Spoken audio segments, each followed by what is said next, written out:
వందే మాతరం మనం ఏమాత్రం కూడా మర్చిపోవడానికి వీలు లేదు. ఈ సంవత్సరం అంతా కూడా మనం చేస్తాం. సంవత్సరం చేయడమే కాదు, ఒకప్పుడు స్వతంత్ర పోరాటానికి స్ఫూర్తినిచ్చింది.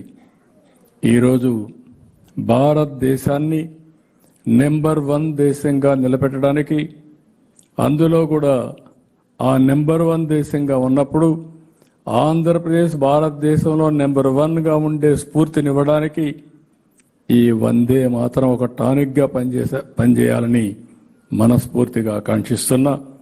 ఇలాంటి సభ ఇది మొదటి దశ మాత్రం. రాను రాను ఇంకా పెద్ద ఎత్తున చేద్దాం. చేయడమే కాదు, ప్రతి ఒక్కరిలో శాశ్వతంగా ఉండే స్ఫూర్తిని రగిలిస్తూ ముందుకు పోతామని చెప్పి తెలియజేసుకుంటూ, ఈరోజు మిమ్మల్ని అందరినీ కూడా మనస్ఫూర్తిగా అభినందిస్తూ, ఈ కార్యక్రమానికి వచ్చిన మిమ్మల్ని